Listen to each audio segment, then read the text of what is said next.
Je m'appelle Alice Grayson. J'ai 32 ans, et le soir où ma famille a fêté mon expulsion, j'ai cessé d'être leur fille et j'ai commencé à devenir moi-même. Je suis rentrée à la maison en m'attendant à un autre sermon, à un autre ricanement, à une autre plainte sur le fait que j'étais encore en train de comprendre les choses. Au lieu de cela, j'ai tourné dans l'allée et je me suis figé. Mes vêtements, mes livres, mes chaussures, mes bacs de rangement et la moitié de mes ustensiles de cuisine étaient éparpillés sur la pelouse, comme si quelqu'un avait vidé la chambre d'un mort. De la musique était diffusée par un haut-parleur situé près du porche. Des parents ont envahi la cour, des gobelets en plastique à la main, en riant comme s'ils étaient à une fête d'été.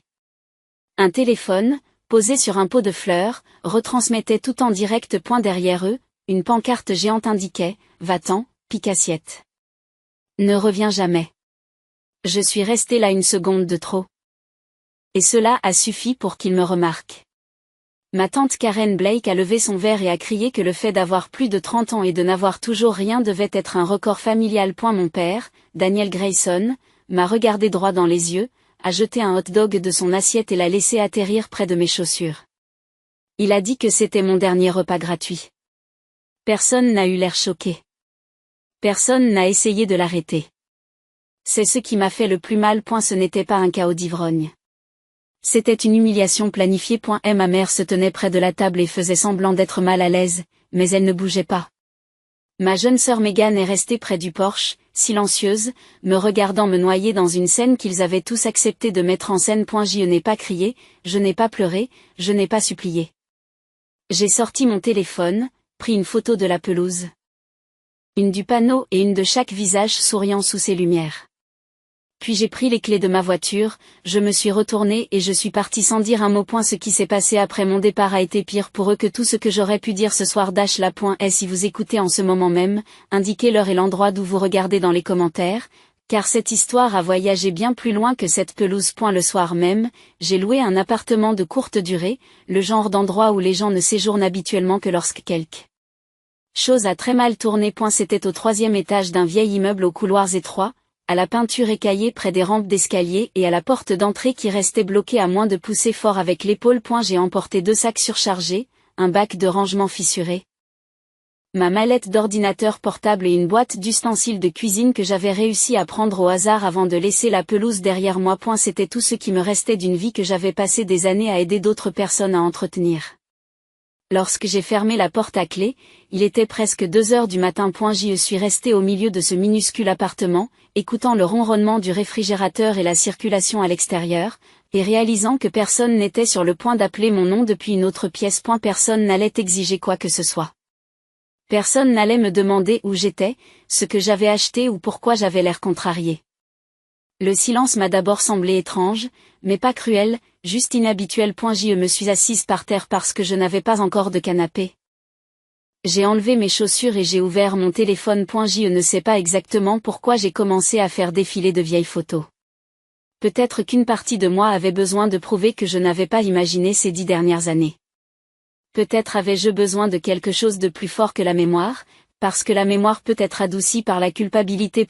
La culpabilité avait été l'arme préférée de ma famille aussi longtemps que je m'en souvienne. Et la première photo qui m'a interpellée a été prise sur le parking d'une épicerie à l'âge de 19 ans. Je souriais, les 2 bras entourant des sacs en papier remplis de nourriture, et à l'époque, je l'avais posté avec une légende stupide sur l'aide apportée à la maison. Ce que la photo ne montrait pas, c'est que Daniel venait de voir ses heures de travail réduites. Hélène pleurait dans la cuisine.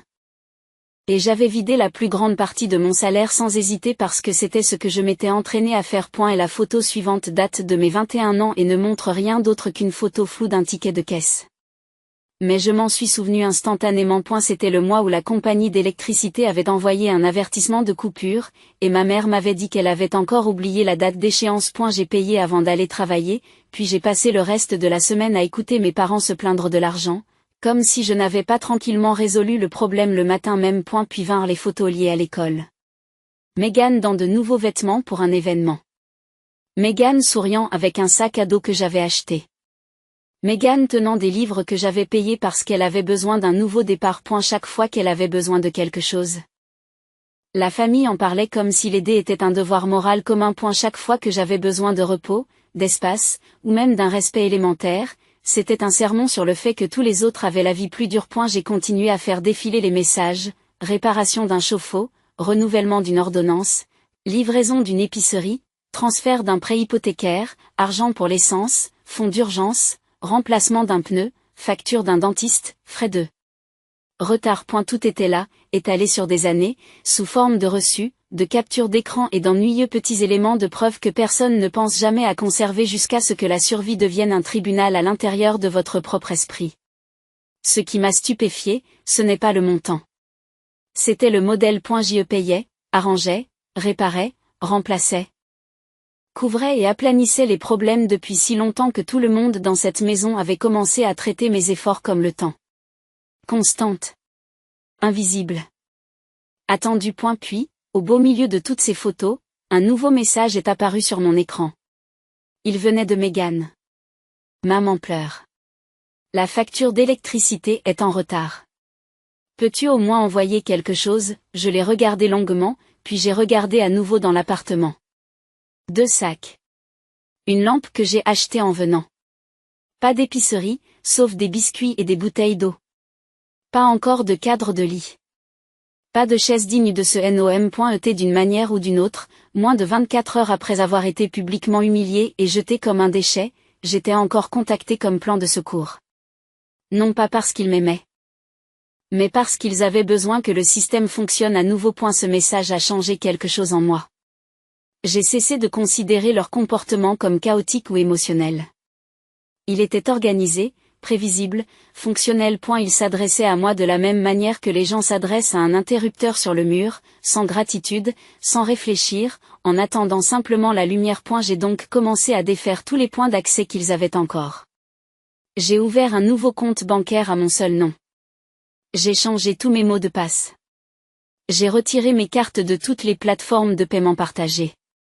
J'ai passé en revue les anciens virements et j'ai fait des captures d'écran. J'ai classé mes dossiers par année.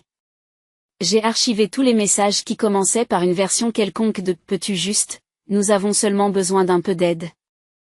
Parce que j'en avais assez de laisser leurs urgences effacer la vérité. Puis j'ai commencé à effacer les photos de famille, les repas d'anniversaire, les photos de Noël, les photos de groupe souriantes où tout le monde se penchait sur moi comme si j'étais à ma place.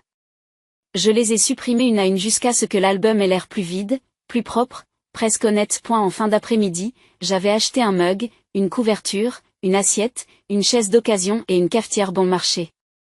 Ce n'était pas grand-chose, mais cette pièce avait plus de dignité que la maison des Grayson ne m'en avait montré depuis des années. Personne ne pouvait me traiter d'égoïste pour avoir dormi. Personne ne pouvait me reprocher de dire non. Personne ne pouvait organiser une fête parce que j'avais cessé d'être utile. Assise seule dans cet appartement. J'ai finalement compris la plus cruelle des vérités. Je n'avais jamais été aimée pour ce que j'étais dans cette maison. J'avais été appréciée pour ce que j'avais empêché, ce que j'avais payé, ce que j'avais absorbé et pour la discrétion avec laquelle j'avais disparu dans le service. Et à la seconde où je suis partie, l'effondrement avait déjà commencé. Et la première semaine qui a suivi mon départ a été presque calme si l'on ne regardait que mon côté des choses. J'ai déballé lentement. Je n'ai acheté que ce dont j'avais besoin. Je me suis habituée à me réveiller sans que la tension soit déjà présente dans ma poitrine. Mais chez les Grayson, le silence avait apparemment duré aussi longtemps que leur argent. Les mises à jour me parvenaient par bribes. De la part de personnes qui ne savaient même pas qu'elles me donnaient une image complète de la situation. Une ancienne collègue de travail m'a envoyé un message pour me demander si j'allais bien parce qu'elle avait appris par un voisin que des cris avaient retenti tous les soirs dans la maison de mes parents. Une autre personne que je connaissais à peine m'a demandé si j'avais déménagé pour de bon parce qu'elle avait vu des avis de la compagnie d'électricité à la porte et pensait que quelque chose de grave s'était produit. À eu début, je n'ai pas beaucoup réagi. Les familles se disputent. Les factures s'accumulent. Je n'ai pas été surpris. Mais les détails sont devenus plus précis. Le 5e jour, j'ai appris que l'Internet avait été coupé parce que la facture n'avait pas été payée. Megan, qui avait l'habitude de considérer le Wi-Fi comme un droit humain fondamental, s'est soudain retrouvée assise dans des cafés à essayer de faire avancer les choses parce que personne à la maison ne s'en occupait. Le 7e jour, le vieux chauffe-eau est finalement tombé en panne. Daniel avait retardé sa réparation pendant des mois parce que je m'occupais d'abord des autres urgences. Et une fois que j'étais parti, il n'y avait plus personne pour gérer les priorités ou trouver l'argent nécessaire pour réparer les choses avant qu'elles ne tournaient mal. Et la fuite a inondé une partie de la buanderie et endommagé un mur. Hélène était apparemment en larmes, appelant des gens qui ne pouvaient soudainement pas l'aider. Dès la 2e semaine, les conséquences n'étaient plus des désagréments domestiques. Elles étaient structurelles. Daniel avait toujours aimé agir comme si la maison fonctionnait grâce à son autorité, mais l'autorité n'est pas chère quand quelqu'un d'autre fait le travail invisible qui la soudage tant. Et si je ne m'occupe pas des formulaires, des rappels, des horaires et d'un millier de petits détails, personne ne s'en aperçoit jusqu'à ce qu'il cesse d'être fait. Et sa vie au travail a également commencé à déraper. Il a raté quelque chose d'important, s'est mis en colère, a giflé un supérieur pendant une réunion et s'est fait renvoyer chez lui. 3 jours plus tard, il a été licencié. Lorsque j'ai appris cette nouvelle, je n'ai pas fêté l'événement. Mais je suis resté immobile pendant un moment, car c'était la première preuve que son chaos n'avait jamais vraiment été maîtrisé. J'en avais juste absorbé suffisamment pour qu'il ait l'air fonctionnel. Megan s'est ensuite dévoilée, exactement comme je le savais. Elle avait été élevée dans un système où la pression l'atteignait déjà filtrée. Le linge semblait fait. Les provisions semblaient être faites. Les factures semblaient payées. Les rendez-vous étaient mémorisés. Les échéances étaient discrètement renforcées. Lorsque j'ai disparu, la couche protectrice a disparu avec moi. Elle a négligé un examen de révision, a manqué une échéance importante et a échoué à un important test de qualification dont elle parlait depuis des mois. Je n'étais pas content qu'elle échoue, mais je ne pouvais pas ignorer ce que cela révélait. Sa confiance en elle avait toujours dépendu de l'appui de quelqu'un d'autre. Les messages d'Hélène ont changé de ton à cette époque. Les premiers étaient rigides et prudents, comme si elle croyait encore pouvoir me manipuler avec sa seule tristesse maternelle. Puis ils sont devenus plus directs. Réponds, s'il te plaît. Ton père est très stressé. Megan a des difficultés. L'hypothèque est en retard. Nous risquons de perdre la maison. Cette phrase est restée gravée dans ma mémoire parce qu'elle n'avait jamais été aussi proche d'admettre à quel point le ménage dépendait de moi. Pendant des années, j'ai couvert les courses, les factures, les réparations, les médicaments, les déficits de trésorerie, les urgences aléatoires et la moitié du travail invisible qui empêchait tout le monde de paniquer. Il me traitait d'irresponsable tout en s'appuyant sur l'infrastructure de mes efforts. Il me traitait de fardeau tout en dépensant la stabilité que j'avais créée. Une fois que je me suis éloignée, l'illusion s'est vite dissipée. Même tante Karen Blake, qui avait ri comme si la fête était la chose la plus drôle qu'elle ait jamais vue, a commencé à montrer des fissures. J'ai entendu dire qu'elle comptait sur Hélène pour une aide financière occasionnelle et un soutien émotionnel. Hélène n'avait plus ni l'un ni l'autre à donner. Avec le retard de paiement de la maison Grayson, même les personnes qui se moquaient le plus de moi découvraient soudain à quel point tous leurs petits arrangements égoïstes étaient interdépendants. Les parents qui n'avaient aucun problème à se présenter pour une fête d'humiliation n'avaient aucun intérêt à se présenter avec de l'argent pour les courses, des offres de prêt ou un soutien pratique. C'est à ce moment-là que j'ai compris la véritable nature de la vengeance. Je n'avais pas besoin de crier, de les dénoncer ou de les poursuivre avec des discours. Je devais seulement cesser de les secourir. Leur chute n'était pas quelque chose que je devais inventer. C'était ce qui se produisait naturellement une fois que mon travail et mon argent ne les protégeaient plus des conséquences de leurs propres habitudes. À la fin de la 2e semaine, je dormais mieux, je mangeais mieux et je respirais mieux que je ne l'avais fait depuis des années. Non pas parce que j'aimais savoir qu'ils avaient des problèmes, mais parce que la réalité avait enfin atteint une maison qui avait l'habitude de rejeter tout son poids sur moi. C'est alors qu'Hélène a envoyé le message qui a tout changé. Pouvons-nous nous rencontrer? S'il te plaît. Je te le demande en tant que mère. Je te le demande en tant que mère. Elle ne demandait pas cela parce qu'elle avait soudain compris ce qu'elle avait fait. Elle le demandait parce que la maison saignait, que Daniel était au chômage, que Megan échouait et que la personne qu'ils appelaient un pique-assiette s'était avérée être le seul adulte de l'immeuble. Je n'ai pas répondu tout de suite à Hélène. J'ai d'abord appelé Megan. Je voulais entendre une voix honnête avant d'accepter de m'asseoir en face de l'une d'entre elles. Elle a décroché presque instantanément, comme si elle avait fixé son téléphone en attendant qu'il sonne. Dès qu'elle a entendu ma voix, elle a semblé soulagée et effrayée à la fois. Elle s'est mise à parler trop vite, comme le font les gens lorsqu'ils ont retenu quelque chose pendant trop longtemps et qu'ils ont besoin de le déballer avant que la ligne ne soit coupée. Elle a dit que la maison était horrible. Daniel était tout le temps en colère. Hélène dormait à peine. Il y avait de la tension dans toutes les pièces. Personne ne savait quoi faire à propos de l'hypothèque. La voiture devrait peut-être être vendue. Elle disait qu'elle ne pouvait pas se concentrer, qu'elle ne pouvait pas étudier, qu'elle n'avait pas les idées claires. Sous tout cela, il y avait de l'incrédulité, une véritable incrédulité à l'idée que je sois restée absente. Je l'ai laissée parler jusqu'à ce qu'elle soit à bout de souffle. J'ai alors posé la seule question à laquelle je voulais répondre. Qu'est-ce que vous pensiez qu'il allait se passer après cette fête? Il y a eu une longue pause avant qu'elle ne l'admette. Il pensait que je me mettrais en colère, que je disparaîtrais pendant quelques jours. Puis que je reviendrais une fois que je me serais calmée. Cette réponse m'en a dit plus que toutes les excuses possibles. Et la fête n'avait pas été une explosion émotionnelle impulsive. Il s'agissait d'une punition coordonnée. Il voulait m'humilier assez durement pour briser ma résistance, mais pas pour couper le système. Il pensait que la honte publique me forcerait à redevenir utile. Il pensait que l'embarras me rendrait reconnaissant pour les restes. Il pensait que je reviendrais plus doux, plus obéissant, plus désespéré de prouver que je n'étais pas ce qu'il m'appelait. Au lieu de cela, je les ai laissés avec leur propre vie entre leurs mains pour la première fois. Megan a commencé à pleurer quand elle a compris que je n'allais pas la réconforter. Elle m'a dit que personne ne pensait que cela irait aussi loin. Je lui ai dit que c'était déjà allé très loin au moment où mes affaires ont atterri sur la pelouse et qu'un live stream a été diffusé. Elle m'a demandé si je pouvais au moins l'aider temporairement. Pas pour toujours. Juste le temps que les choses s'arrangent. Cette phrase, jusqu'à ce que les choses s'arrangent, m'avait fait perdre des années de vie. C'est ainsi que chaque sacrifice avait toujours été encadré. Temporaire. Nécessaire.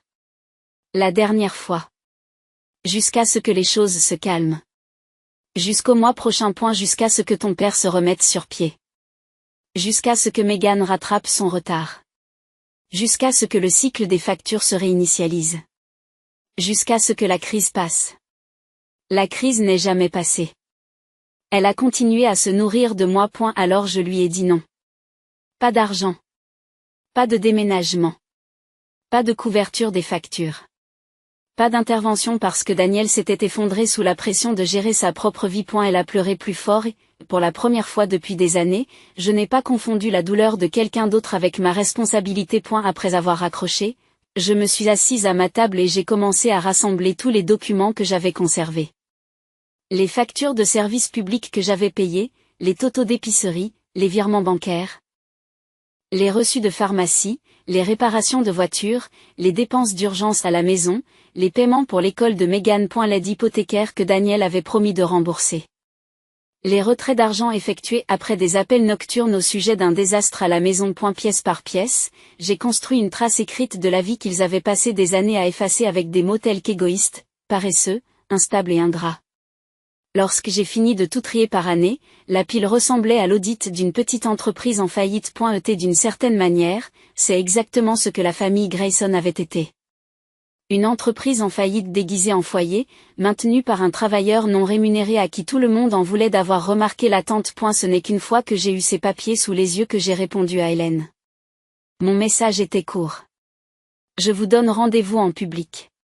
Si quelqu'un me ment, me manipule, me culpabilise ou me demande de l'argent, je pars immédiatement. En moins d'une minute, elle a répondu d'un mot. D'accord. Ce seul mot m'a montré à quel point la situation était devenue désespérée. Nous nous sommes donné rendez-vous dans un petit café du centre-ville, un terrain neutre où les voix restaient discrètes parce que des étrangers étaient toujours assez proches pour les entendre. La nuit précédant le rendez-vous, Megan a envoyé un nouveau texto. Elle m'a dit que c'était peut-être le début de la guérison, que tout le monde comprenait enfin ce qu'ils avaient fait. J'ai lu le message sans émotion. Les gens disent qu'ils comprennent une fois qu'ils ont peur. Ils disent qu'ils sont désolés lorsque les factures arrivent à échéance. Ils disent qu'ils veulent la guérison alors que ce qu'ils veulent vraiment, c'est que l'accès soit rétabli. Le lendemain matin, avant de partir, je suis restée un moment dans mon appartement et j'ai regardé autour de moi tout ce que j'avais construit en 2 semaines. L'endroit était petit. Les meubles étaient bon marché. Les rideaux n'étaient pas assortis. Mais il régnait dans cette pièce une paix qui n'avait jamais existé dans la maison où j'avais grandi.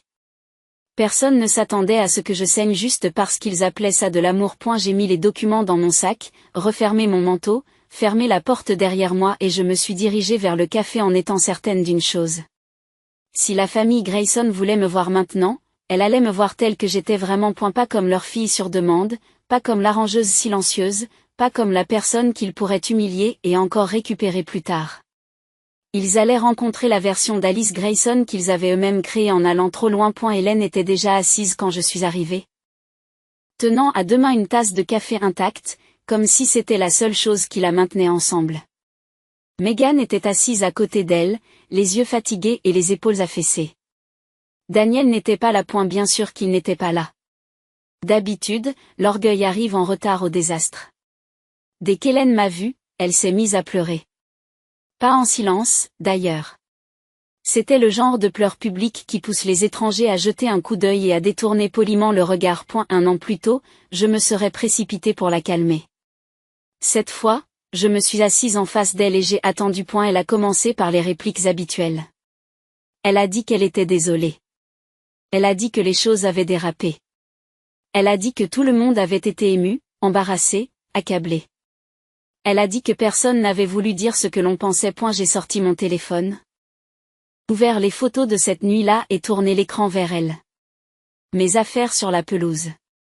La pancarte. La retransmission en direct. Les visages souriants. Daniel avec son air satisfait. Comment aurais-je pu faire autrement pour organiser une fête célébrant mon exil, ai-je demandé. Megan a détourné le regard. Hélène a pleuré plus fort. C'est alors que la vérité a commencé à se faire jour.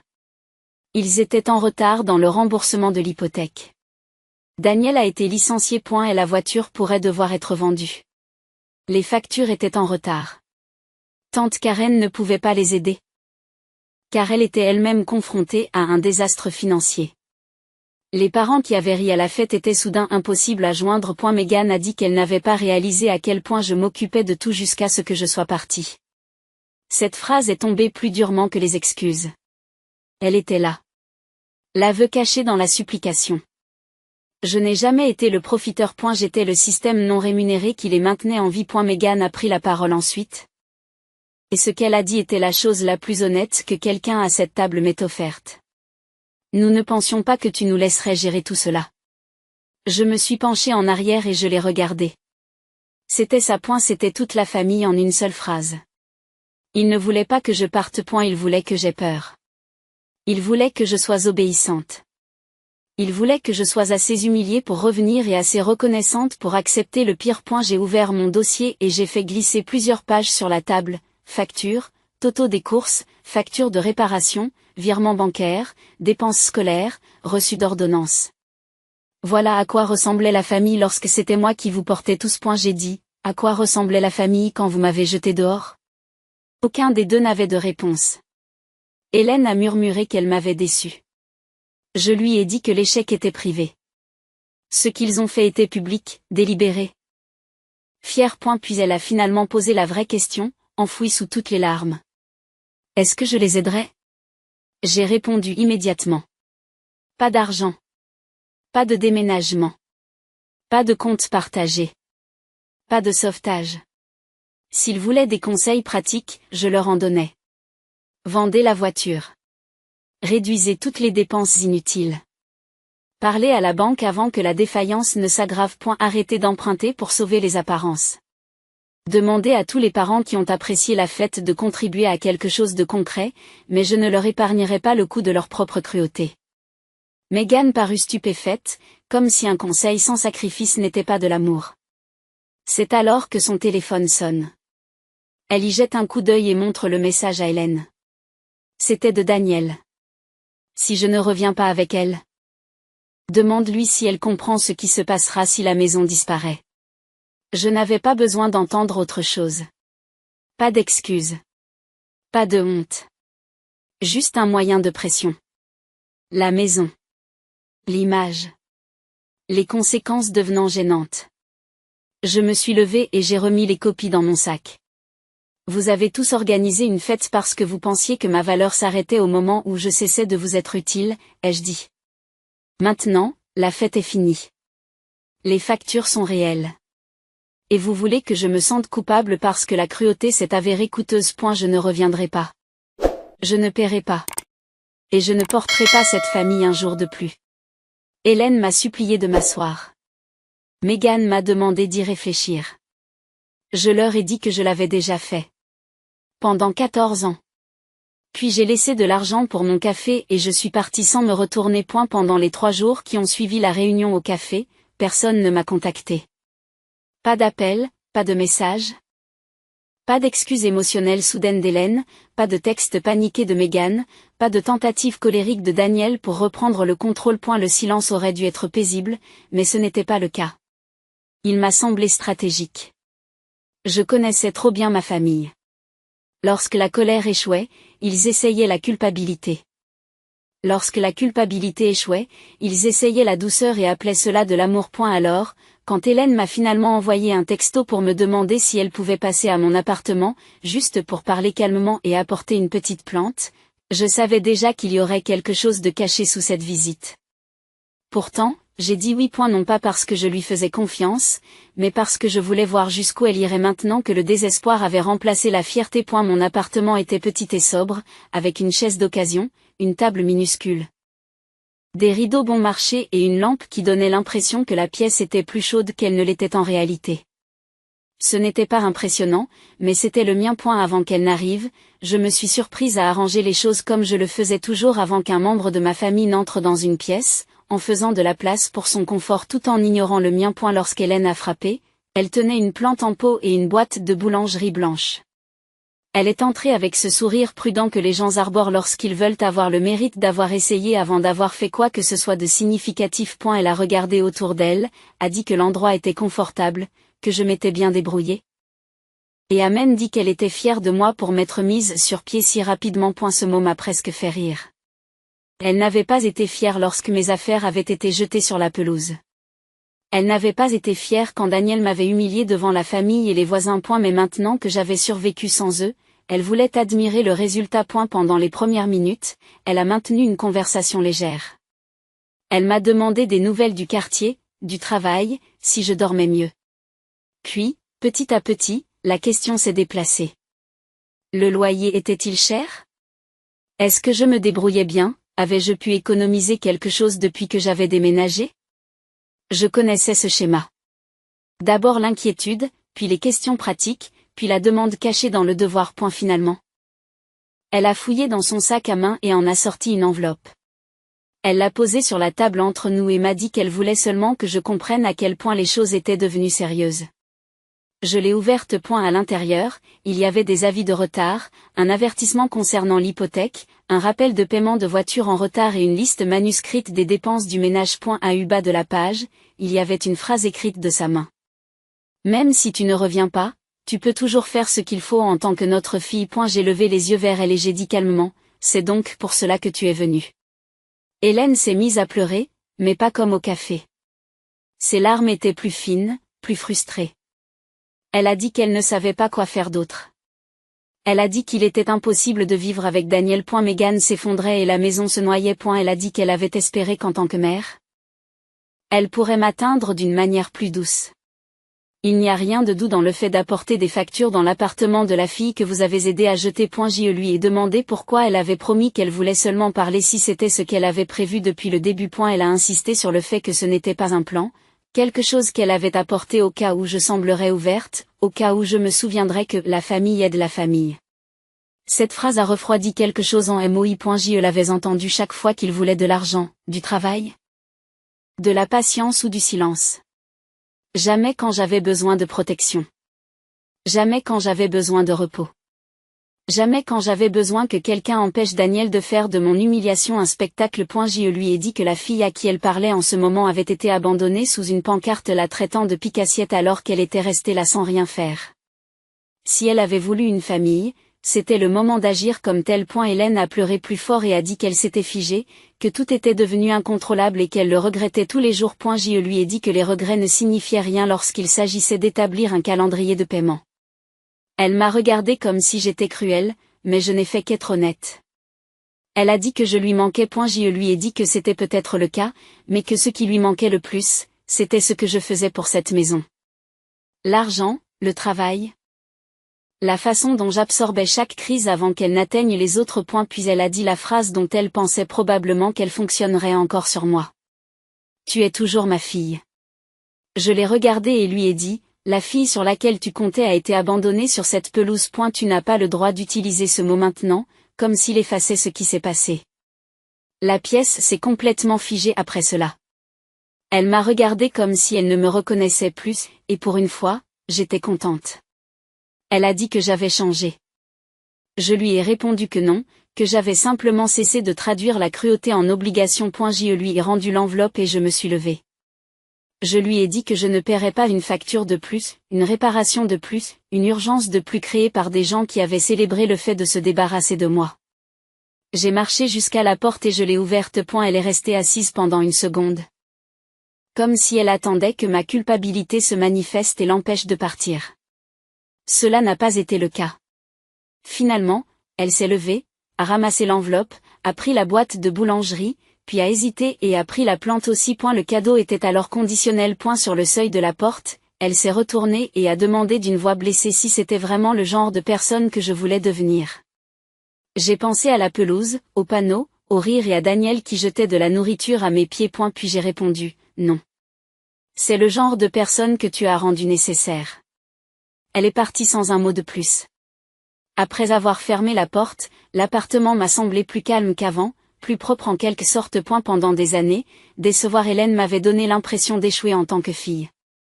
Cet après-midi-là, pour la première fois de ma vie, je l'ai déçue et je n'ai ressenti que du soulagement. Le lendemain, j'ai appris que la voiture avait été mise en vente. C'est bien.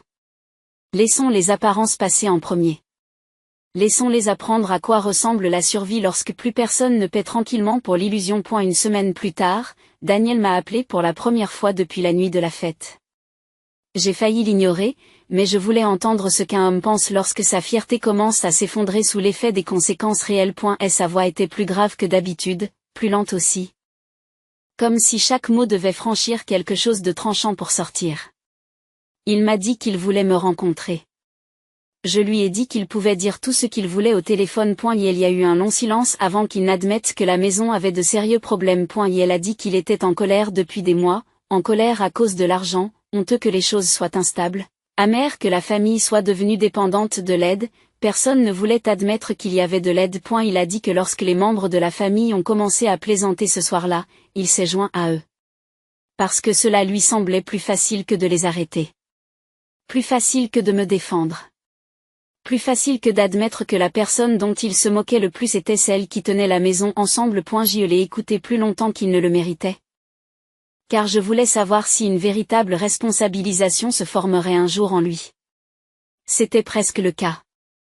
Puis il a tout gâché. Il a dit, je sais que nous t'avons fait du mal, mais si tu comprends ce qui est en jeu ici, tu comprendras peut-être pourquoi nous devons aller de l'avant. Le besoin. Pas espérer. Pas demander. Besoin. Passer outre. Comme si la douleur devenait déraisonnable à la seconde où les personnes qui l'ont causée ont besoin d'efficacité. Je lui ai dit que j'avais quelque chose à lui envoyer et qu'après qu'il l'ait lu, il n'y aurait plus rien à discuter.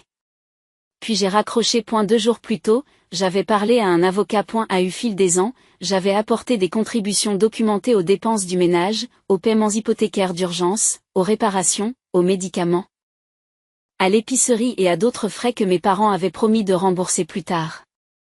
Ils ne l'ont jamais fait. Je ne cherchais pas à me venger. Je ne revendiquais pas la maison. Je faisais quelque chose de beaucoup plus froid et de beaucoup plus réel. J'ai envoyé à Daniel et Hélène une lettre de mise en demeure accompagnée de copies des dossiers, en précisant exactement la part de mon argent qui avait servi à maintenir ce foyer en vie et les mesures légales qui suivraient s'ils ignoraient le remboursement. Dans l'heure qui a suivi, mon téléphone s'est illuminé d'appels en absence. Daniel a appelé 6 fois. Hélène en a appelé 4. Megan a envoyé un message disant que j'étais en train de détruire la famille. J'ai finalement répondu une fois. Daniel avait l'air abasourdi. Il m'a demandé si j'allais vraiment leur faire ça. Je lui ai dit que non. Il a dit qu'il faudrait peut-être vendre la maison. Je lui ai dit que c'était un problème pour les gens qui y vivaient. Il m'a traité de sans cœur. Je lui ai demandé si son cœur avait été actif pendant la fête. Il n'avait rien à répondre. Il a ensuite déclaré qu'une action en justice humilierait tout le monde. Cette phrase m'a presque fait rire. L'humiliation publique avait soudain de l'importance. Je lui ai dit qu'il aurait dû y penser avant de transformer mon exil en divertissement. Puis je l'ai bloqué. J'ai bloqué Hélène. J'ai bloqué tante Karen. J'ai bloqué tous les parents qui avaient ri, regardé, commenté ou traité ma douleur comme une fête de famille. Après cela, j'ai posté une phrase dans une histoire privée où quelques contacts communs la verraient et la laisseraient se répandre exactement là où elle devait aller. Et la fille que vous avez traitée de pique-assiette payait plus que vous tous réunis. À partir d'aujourd'hui, elle ne paie plus rien. C'est tout. Pas de diatribe. Pas de longue explication. Juste la vérité. À eu cours du mois suivant, j'ai appris ce qui s'était passé à travers la distance et le silence. La voiture a été vendue. L'hypothèque a dû être renégociée. Tante Karen a cessé de se montrer. Meghan a obtenu un emploi à temps partiel pour la première fois de sa vie. Daniel a accepté un travail temporaire qu'il aurait autrefois considéré comme indigne de lui. Hélène a cessé d'envoyer des messages émotionnels parce que toutes les portes par lesquelles elle avait l'habitude d'entrer étaient verrouillées. Ils ont survécu. Comme le font généralement les gens lorsqu'ils y sont contraints. Ils ont juste dû survivre sans moi. Et c'était ça la revanche. Ne pas crier. Pas les détruire en une scène dramatique. Et la vraie vengeance consistait à les laisser vivre dans la réalité qu'ils avaient créée après avoir supprimé la seule personne qui les en protégeait. La vraie vengeance consistait à leur faire comprendre ma valeur seulement après avoir perdu l'accès à cette valeur pour toujours. Et il m'arrive encore de penser à cette pelouse. Le panneau, la musique, les rires, le hot-dog qui frappe l'herbe près de mes pieds. Mais quand je m'en souviens maintenant, je ne ressens pas de honte. Je ressens de la clarté. Parce que c'est ce soir-là que la famille Grayson a révélé ce qu'elle était exactement. Et la nuit où Alice Grayson a cessé de leur appartenir. Chez Riven Jargon. Notre équipe se consacre à la création d'histoires significatives et engageantes qui trouvent un écho auprès des téléspectateurs. Nous tenons à préciser qu'il s'agit d'une histoire fictive, créée pour transmettre des leçons de vie utiles et des messages éducatifs par le biais d'une narration puissante. L'une des valeurs éducatives les plus fortes de ce scénario est la leçon sur l'estime de soi, les limites personnelles et la résilience émotionnelle. Et elle montre aux téléspectateurs que la gentillesse ne doit jamais signifier permettre aux autres de profiter de vous et que les expériences difficiles peuvent enseigner des leçons précieuses sur la dignité, la responsabilité et la croissance.